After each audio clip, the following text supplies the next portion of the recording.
Yan mga ka-idol, ang aking sigarilyas. Ha? Yung tanim ko sa aking bakuran. Sigarilyas. Lagyan ko siya ng balag para siya may magapangan. At digari pag yung isang araw ikaw, ayos na. Ano yung sitawan na namumunga pa naman na yung sitaw. May bunga pa. Kaso lamang ay tuyot na, paglipasan na, pero nakakakuha pa. Diga yan siya sabing kapag may tinanim, ang kapitbahay may aanihin. At yung mga 2 linggo ko yun naman ang binubunga na rin. Ay lapar na sa lupa Diga mga backyard lang na taniman ni ayos na. Yan ang aking kubo.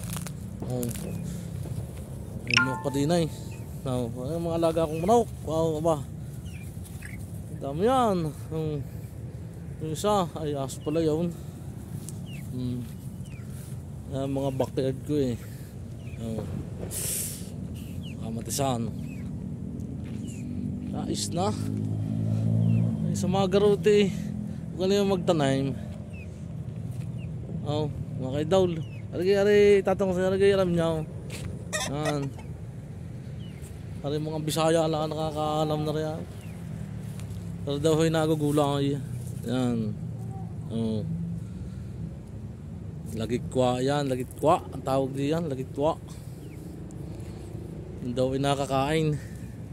Pero nakatikim ako na rin, kaya naman sarap. Yung mga sampal mo yung katabi.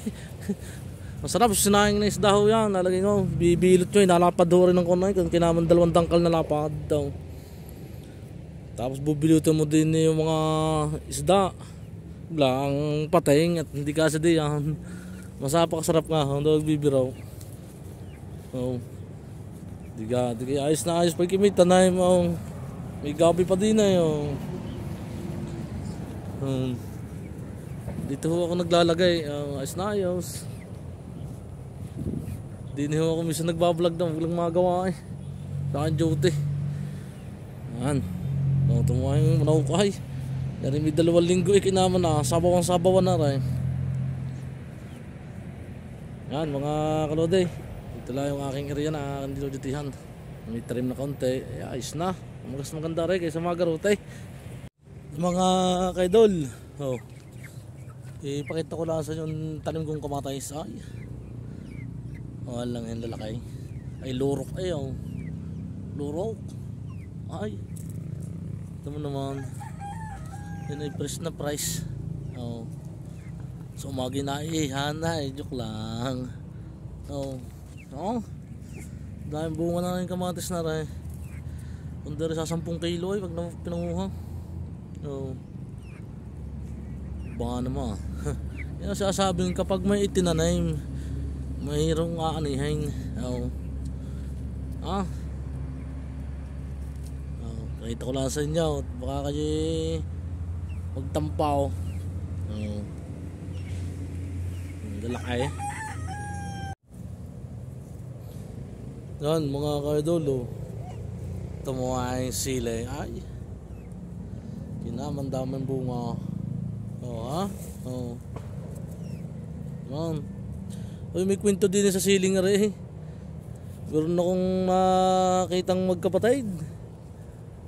Aba, nakita yung isa naiyak. Sabi ko, ba't ka naiyak? Sabi ko, ay kinuha ka yung aking prutas naghati na kami. Sabi ng kapatid na matanda, ba't ka ako naiyak? Yung gusto yung hinog. Ay naku po. Yung kinain pala ang pinagbababagan ay sili. Di kaya pala lantak na ng iyak. Ay sobrang hanghang. Ay naku po. Sili pala. Ang nabigay gusto yung hinog. Sili nadala Ay hindi naman ng bata.